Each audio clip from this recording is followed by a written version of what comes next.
Well, good afternoon, good morning. What time is it? I don't even know. It's like it's later than it was earlier, so that's all I know. But welcome to the last installment of Winning at Home. I hope that you are ready to learn. Listen, I feel a little bit of extra fire in my belly today, so I hope that you're ready to learn. I want you to grab your notes out, or if you're joining us online, get the app open.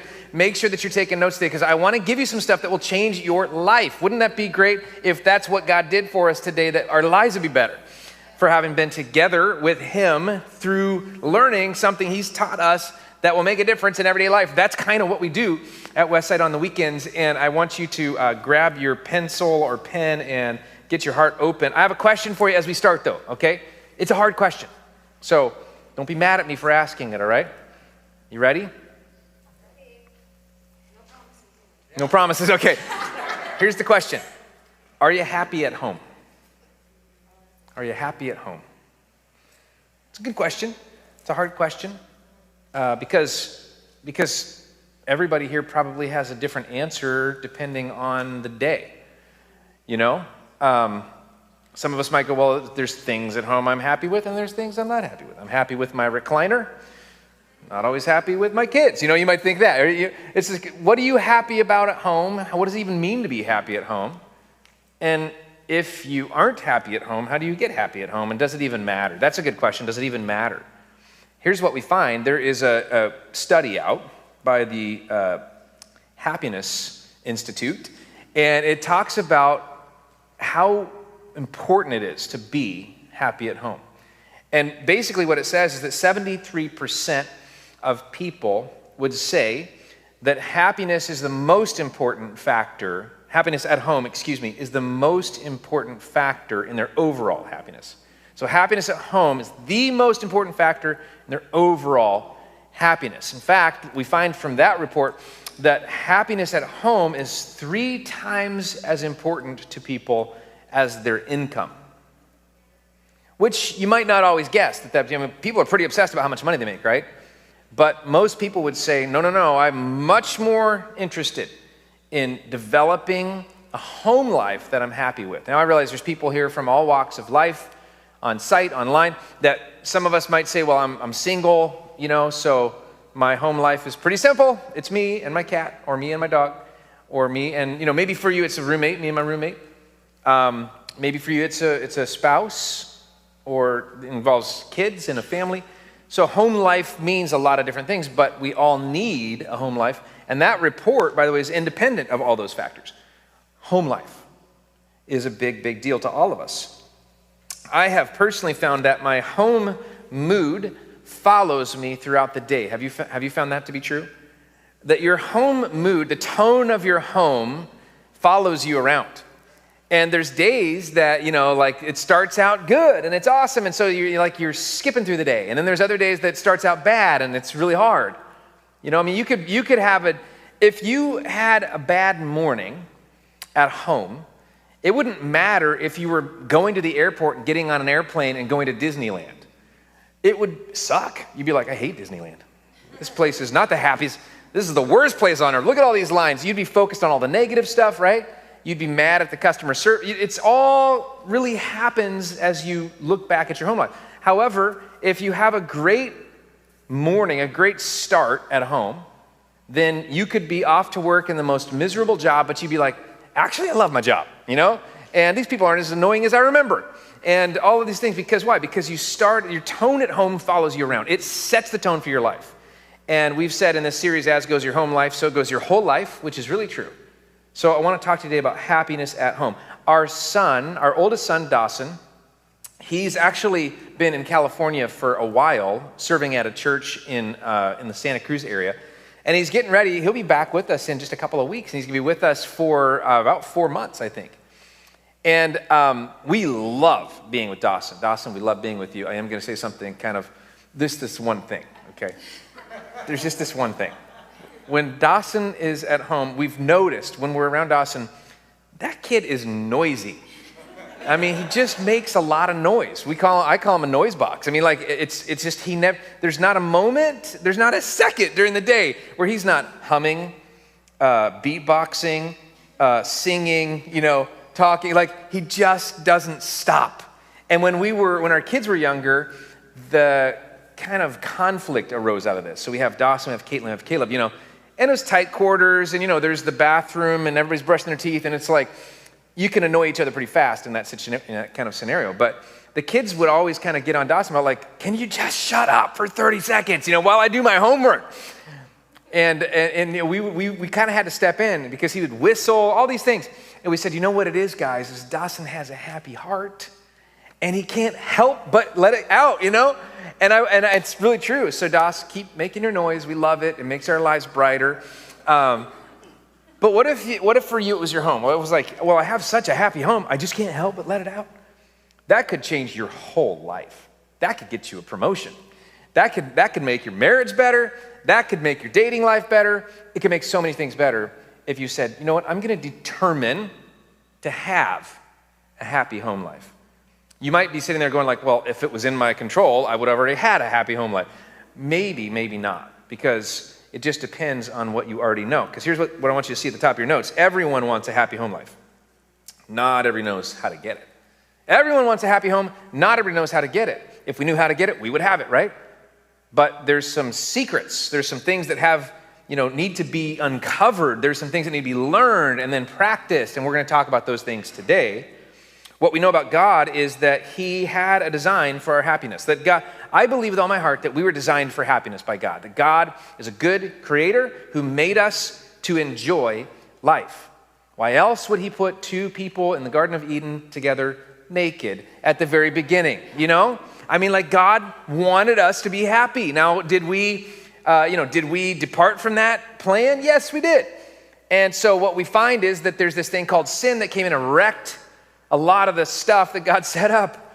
And it created this need for what's called redemption, where we meet God again through Jesus, and he restores us back to what he wanted in the first place. But if you're sitting there going, yeah, what does that have to do with a happy home? Let me give you this one-liner. You can fill these in your notes. How do you get a happy home? Happy hearts make happy homes. Happy hearts make happy homes. And I could even testify that, like Dawson, being the noise box that he is, when he's around more, to be honest, there's a brighter mood in our home. And so, that's because he's choosing to be happy and he's letting it show. Well, there's a secret there. We're going to talk more about that. I want to read you in Philippians chapter 4. If you've got a Bible, if you're using a Bible app, if you're looking at the notes that we provided, look at this. Philippians chapter 4. Paul the Apostle, he's written a letter to a church in the city of Philippi, and this whole letter is really about joy, but he really dives into it here in chapter 4. And I want you to see what he says. He says, "Now I appeal to Euodia and Syntyche, please, because you belong to the Lord, settle your disagreement. And I ask you, my true partner, to help these two women, for they worked hard with me in telling others the good news.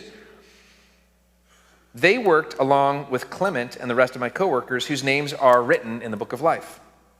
He goes on, "Always be full of joy in the Lord. I say it again, rejoice. Let everyone see that you are considerate in all you do." And he ends with these words, "Remember, the Lord is coming soon." Now, at first glance, like me, you might look at that and go like, well, what?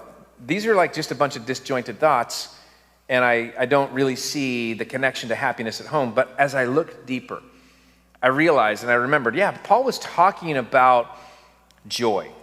And he was encouraging people who were going through a hard time to choose joy. And he was encouraging people who had relationships with other people and they weren't getting along, as you can tell, because he goes, work out your troubles. So what is it? He's going like, okay, there's a way to have harmonious relationships with people you care about. Now, where else would it be more important to start that than at home? And if we want to learn how to do that, we can follow this little plan that Paul just unpacked with us that I think is so powerful that I hope that today, I really hope this, I hope you take some notes, I hope you make some commitments, I hope you leave this experience going like, I'm going to be happy. We're going to be happy, we're going to build a happy home, we know how to build a happy home, and it's going to start happening. And your home life is about to change if you want it to. So let's do it. Let me tell you about a couple of things first. So we had these. Anybody ever been to a third world country before? Anybody? Raise your hand. If you've traveled a lot, been to a third world country, you've walked those streets. You know those streets where there's the slums, yeah? Where there's the no running water, no sewage, no electricity. Like, that's rough living. And when we think about happy at home, we might make a list of things like, oh yeah, I mean, obviously there's a certain income level, 6 figures would be nice. There's like a certain level of what we want our home to, like you might have a checklist like that. But when you travel, your perspective changes because you see people who should not be happy who are happy. When we went to Ecuador in 2014, we were on a scouting trip to see, is there a possibility of us planting a church in Ecuador? And when we got there, we arrived at the project, which was a church that had been sort of turned into this outreach center for this very needy community. It was by Guayaquil. It was near the coast. It was rough. So we get there and we're meeting people and the pastor goes, let's go for a walk. We're going to make a delivery to a home. And we're like, okay. So they said, grab the box. So we grabbed the box. We go and the box had like rice and, basic supplies that we were going to deliver to a home. So we go down this road. Let me show you the road we walked down. That's the road. That's the community. If you see those homes on the left, they're not exactly, it's not exactly a housing development. This is the slums. These are people who needed a place to shelter and they figured it out. So we get inside this home and I was shocked when we got there. I mean, this home was probably 200 square feet. And we go in and the first thing I noticed was that the mother who lived there was sweeping. But you know what she was sweeping? The dirt. And I was like, wait a second, why are you cleaning the dirt? I didn't say that, but you think to yourself, why would somebody be sweeping a dirt floor?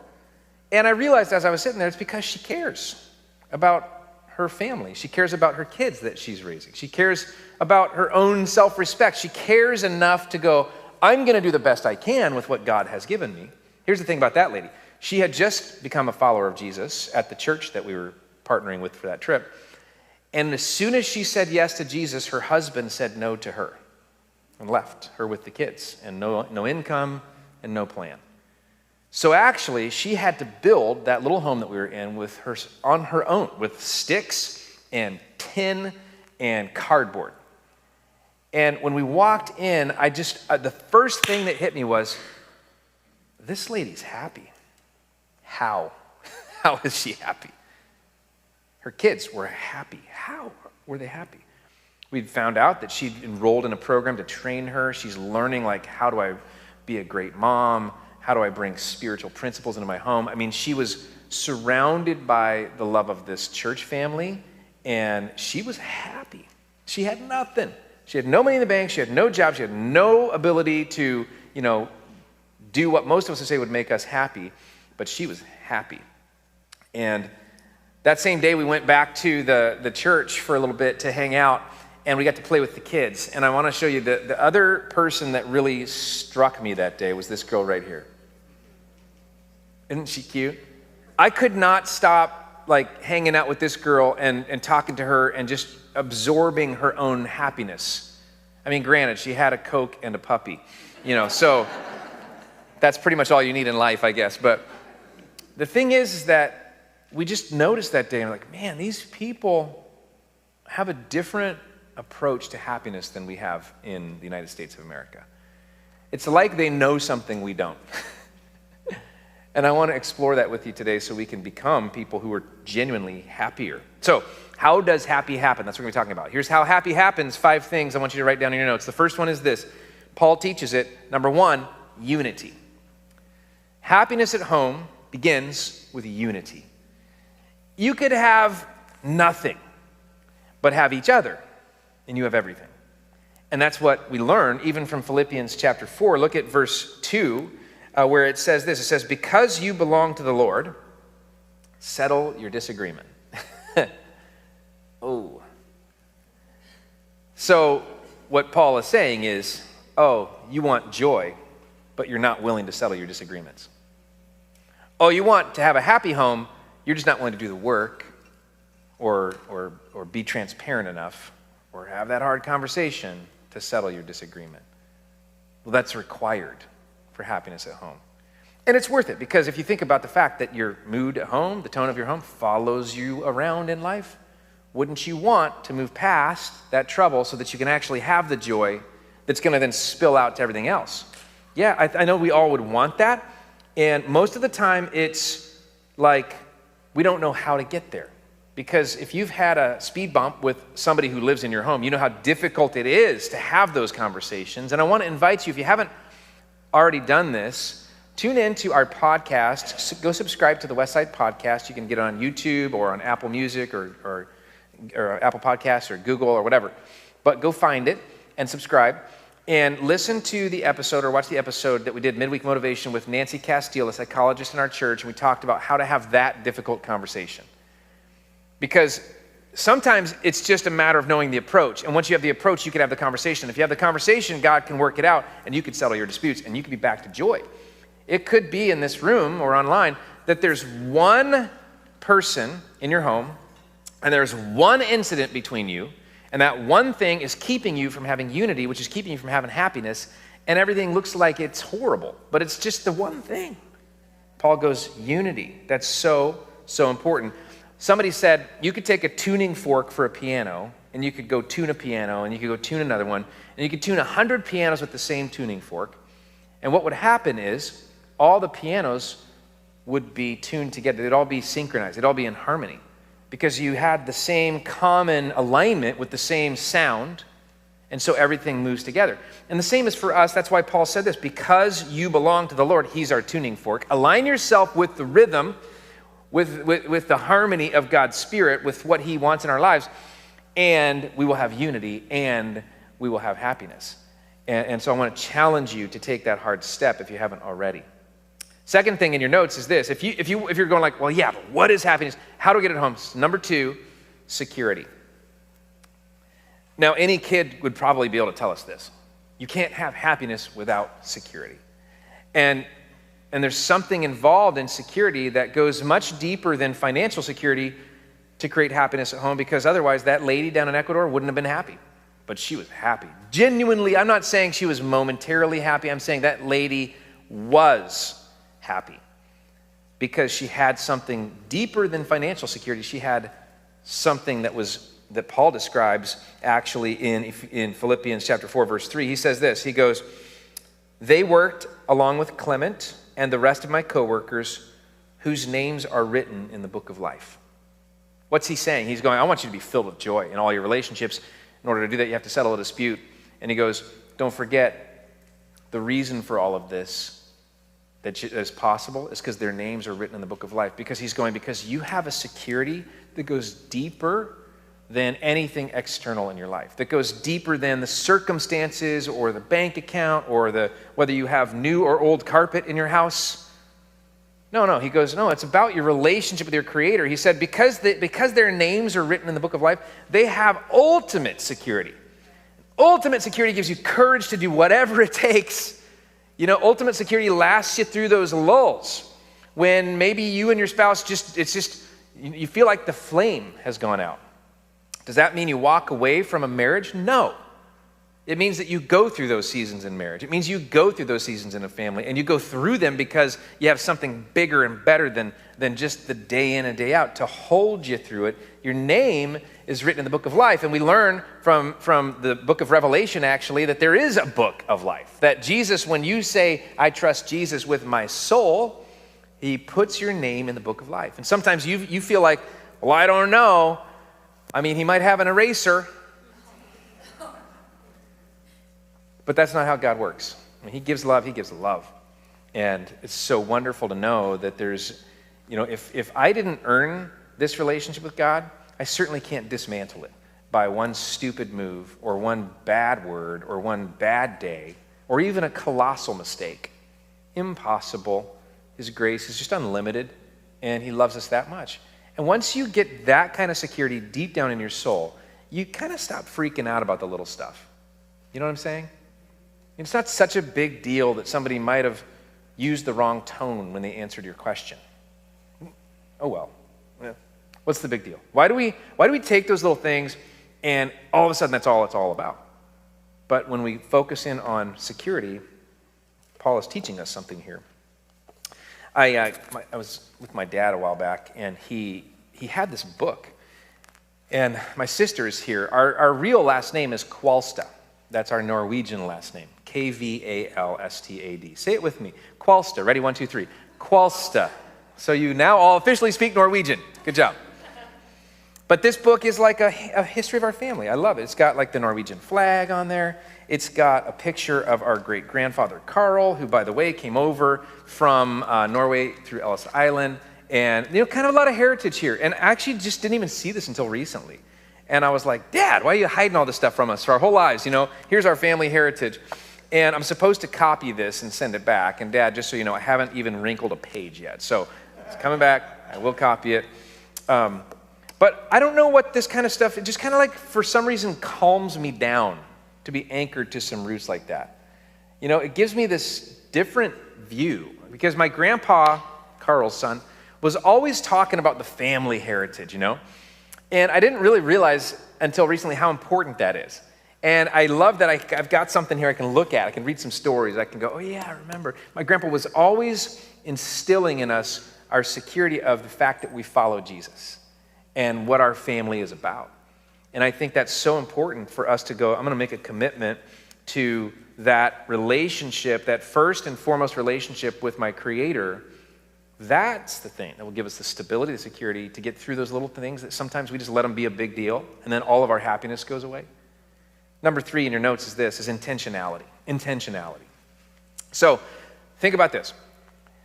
Happiness, technically, the word happiness, isn't actually what we're going for. Because happiness, if you get technical, means it comes from the word happenstance. And happenstances happen, and then sometimes they don't happen, think of Christmas Vacation with Clark W. Griswold. Like, he was expecting a $10,000 bonus. He got the Jelly of the Month Club. And if you've seen the movie, you know what happened, is that it didn't happen the way he thought it was going to happen, and so he was like, ah! Well, those things come and go, but what we're looking for is joy. And when the Bible talks about happiness, it talks about joy. That joy is this thing that's enduring, right? And it's independent of circumstances. You've heard that 1,000 times. But I want you to see Philippians 4:4. It says, always be full of joy in the Lord. I say it again, rejoice. Always be full of joy in the Lord. Well, God, you got to understand, there are some situations that call for no joy, Like, I want to show my fangs in some situations in my home. People need to know that they've crossed a line. And boundaries are important and all those things. But Paul's like, no, always be full of joy in the Lord. And he's like, in case you didn't hear me, I'm going to repeat it again. Rejoice. So apparently there's something you can do to be joyful. You be intentional about it. That you go like, I choose to be intentional. What we know is this: joy is a decision of the will, not a response of the emotions. And so, what if our happiness at home is coming because honestly we're being a little bit emotionally and spiritually lazy, and we're waiting for something to make us feel happy, and then we're responding with happiness? Paul's teaching us that is actually not how you do it. You be full of joy. You go, okay, self, be full of joy. Okay, how do you do that? Well, for starters, go back to what we just talked about. You belong to the Lord. Your names are written down in the book of life. That's a good start. Let's be full of joy because of what God has already done for us. It's not stuff that's going to happen or maybe not happen. It already has happened and it can't change. That's awesome. So be full of joy is intentionality. Then you go like, how do I intentionally invest in my home so that we have joy in our home and that we seize it and that we embrace it? And I think that's really, really important stuff. Now, if you're going like, well, I like the concept, I'm just not sure how to apply it. One of the things I'm excited about is this midweek motivation podcast I mentioned, is that this week, I'm going to sit down with Stacy Romanaggi, who is our kids ministry director. And yes, cool name, Romanaggi. I know I like even saying it. She keeps reminding our staff, like, I have a new cool name because she got married to Mike recently. And she's like, we have a really good last name, Stacy Romanaggi. But Stacy and I are going to sit down and we're going to talk about fall family fun. And we're just going to talk about some practical things you can do this fall for fun. I mean, how great is that? maybe you just need some ideas and go, I'm going to be intentional with instilling joy and happiness in my home, so that's the tone. Because if you've got kids, or if you've got a spouse or somebody you love who's going to leave your home, and you could have anything to do with how that goes when they go to work or they go to school or wherever they go, wouldn't you want it to be the best thing it can be? Yeah, so let's be intentional. Let's take some proactive action to plant those seeds. Here's the fourth thing in your notes, is humility. Just to kind of recap a little bit: unity, security, intentionality. Number 4, humility. Paul says this in verse 5. He says, let everyone see that you are considerate in all you do. Let everyone see that you are considerate in all you do. In other words, because Paul talked about humility actually 2 chapters ago in this little letter. In Philippians 2, he says, be humble. And he says, always consider others better than yourself. So that word consider has come up before in the letter to the Philippians. So what does it mean? To be considerate means you're thinking about the needs of other people. And Paul's saying, always be considerate. Let everyone, except for the butthead that lives in your home, let everyone see that you are considerate in all you do, except for when they're being a butthead.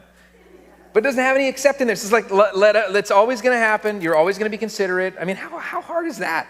You've had those moments where you're like, well, not only am I not going to be considerate to you, I'm going to do deliberately the opposite right now so that you know what you've done wrong. I'm going to make it sting a little bit here so that you can learn your lesson. And that is apparently not the way to do it, according to Paul.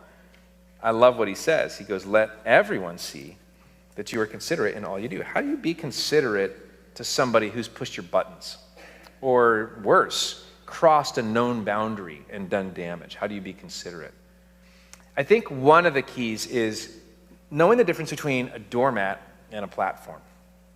Because if we're going to be people who are considerate, that means we're going to serve people. I mean, when Paul talks about consideration, he reminds us that Jesus, the night that he was betrayed, he actually took a towel and he washed the disciples' feet.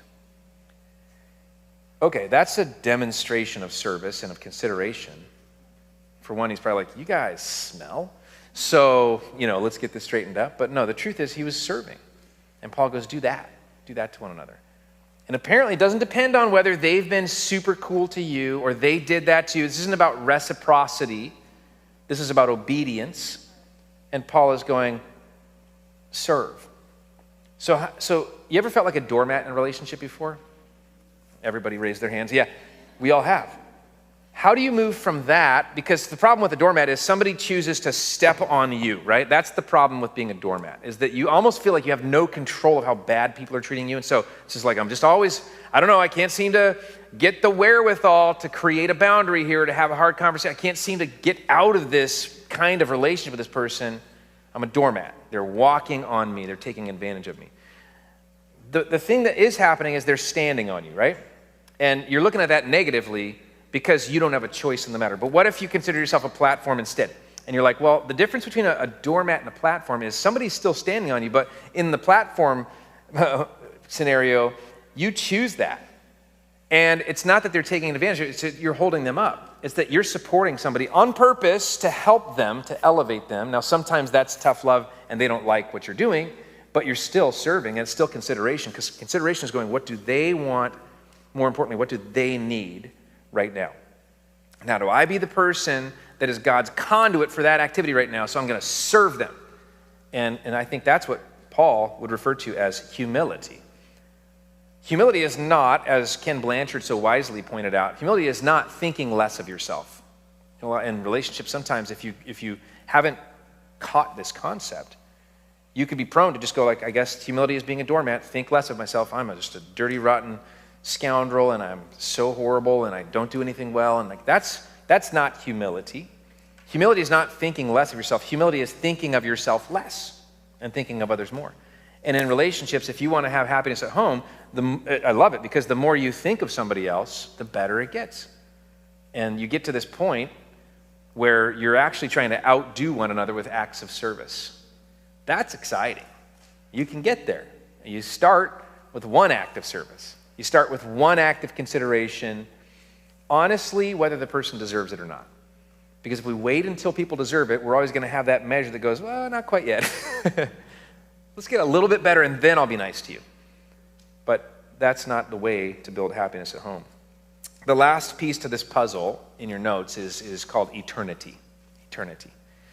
And it's my favorite one because it changes so much. I think when we only think short term, we only care about short term things. So we only care about how it feels right now, how much money is in the bank right now, all those things that are going to change, and we hook into those things that are going to change, and all of a sudden our happiness goes down. But when we think about the long term, and I don't mean just like the next 10 years, I'm talking about eternity, God says that's a big part of happiness. Paul ends this little passage by saying, remember, the Lord is coming soon. That's powerful. I mean, if you think about it, that's powerful. That means that the lady in Ecuador can be as happy as the person who lives at the top of this hill over here in a big mansion. Because, remember, the Lord is coming soon. Everything that we know is temporary. Job is temporary. The carpet in your house is temporary. Money in your bank is temporary. Your clothes are temporary. Everything's temporary, but not our souls and not the Word of God. And so when Paul ends this section where he's going like, look, there's a couple things to work out. You guys need to have some harmony. I want you to be full of joy. Remember, the Lord is coming soon. It changes everything.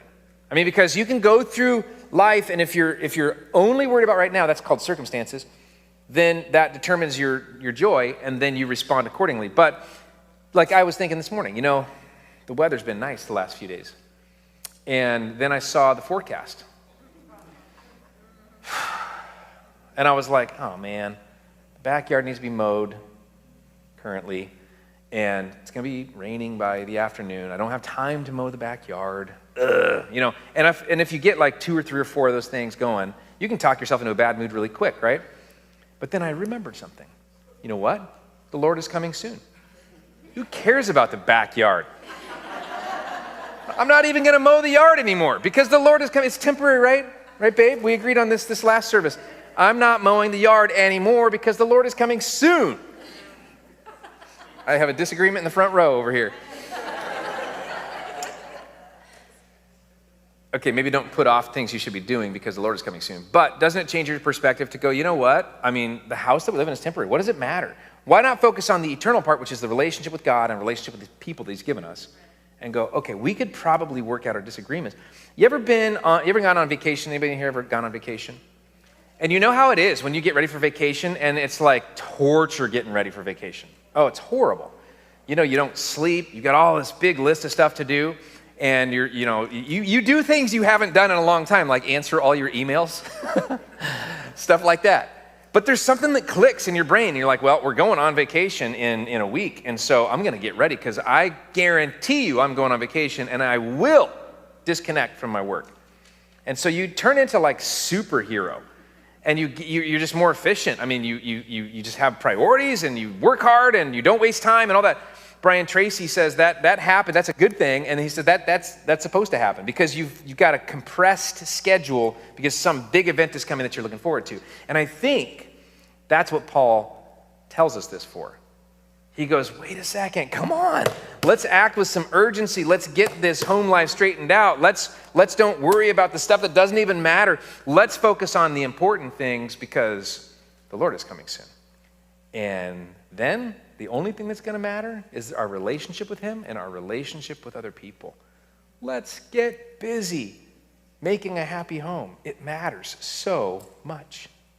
I'd love to pray with you because I don't know where you're coming from today and I don't know what obstacle you're facing to feeling like you really have that kind of joy I've been talking about, but I know this. I know that God can make a way. So would you bow your heads with me right now? God, thank you for your wisdom as we look at this recipe for joy that we need so desperately in our lives. I pray, Lord, for every single home that's represented today. Maybe in your case, there's been a rift and it seems like it's never going to be made whole. Maybe for you, there's so much to work through, but you're willing to start somewhere. Lord, I pray that you would embolden every single person that we would go back to our home lives today and that we would do the things we can do, that we would follow your plan for creating joy, for being a person of influence even in our own home. For those situations that seem absolutely impossible today, thank you for being the God who raises people and relationships from the dead. Lord, I pray for anyone who's never yet connected with you as their Lord and Savior, their forgiver and their leader. If you're here today and you've never said yes to Jesus, or you don't know for sure that you're in God's family, we talked about security. The most important thing that you could connect with today is to know Jesus, that he loves you, that he has given his life for you, that you are his, that you're in his family, that you get his name stamped on you. Because that right there gives you the ultimate security to move forward from. If you're ready to say yes to Jesus, right where you're seated, right where you're watching from, you can tell him this. You can say, Jesus, today I'm choosing to believe in you, to receive you. I want your grace. I need your grace. I thank you for dying on the cross for me. I thank you for going the distance for me. Thank you that you offer me life. You offer me security that doesn't go away. I'm giving you my soul today. In Jesus' name we pray. Amen.